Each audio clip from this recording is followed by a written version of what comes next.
inama yateguwe mu gikorwa tugiye gukora mu minsi iri imbere yo kwibuka jenoside yakorewe abatutsi ku nshuro 25. Twifuza ko twakomeza kuvuga tukanaganira ku cyateye jenoside, ku ngaruka zayo, ariko noneho bikatubera isomo nk'abanyarwanda, isomo dukure mu Rwanda bikabera n'isomo handi mu banyamahanga. Niyo mpamvu tubafite hano, harimo abanyamahanga bamwe na bamwe bari inzobere cyane cyane mu kumenya jenoside nizakorewe hirya no hino. Dufite abakora cyangwa se abaprofesori n'abandi bakora kuri jenoside yakorewe Abayahudi n'izindi. Twifuza yuko twasangira ibitekerezo, tugasangira ibitekerezo nk'abanyarwanda, ariko tugasangira ibitekerezo nk'abahuriye kuri community y'isi, kugira ngo dushobore kurwanya ingengabitekerezo jenoside, dushobora kurwanya jenoside hirya no hino ku isi. Nyuma noneho nk'abantu nk'aba human community tumenye ko tube mu mahoro. Niko ikindi bamwe mu bavuze ijambo bakomojeho ni ukugerageza gushakisha uburyo habaho kubungabunga amateka ya jenoside kugira ngo n'abandi bazaza bakurikira mwebwe bazayamenye. Nko mu Rwanda ni iki mukora kugira ngo ayo mateka muyabungabunge? Dukora byinshi, nkanjye nkora ku rwibutso rwa jenoside rwa Kigali. Mu byinshi dukora rero harimo gukusanya ibimenyetso cyane cyane bigaragaza uburyo jenoside yateguwe n'uburyo yashyizwe mu bikorwa.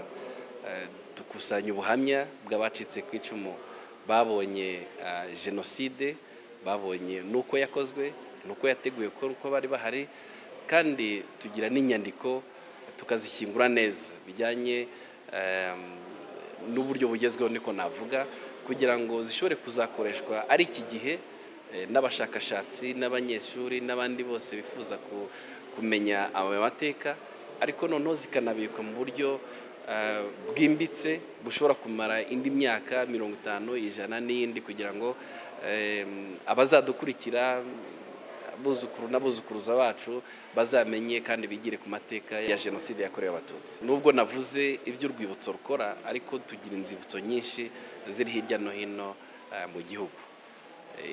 Kuba nyinshi nabyo bifite icyo bivuze.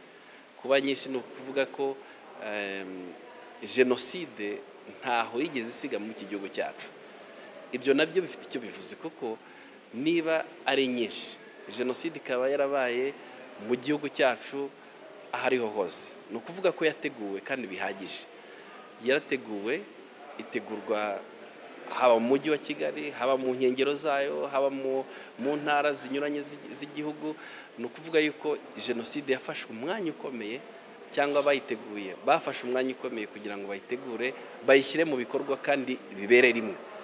Ni ukuvuga rero icyo dufashwa na CNLG nk'abacitse ku icumu, nuko ndetse na leta y'u Rwanda muri rusange, nuko izo nzibutso zifatwa neza. Icya mbere twagize amahirwe nuko abayobozi b'igihugu cyacu bumva kandi bakamenya yuko kubika ibimenyetso bya jenoside bituma iyo jenoside itazongera, ndetse no kurwanya n'ingengabitekerezo yayo.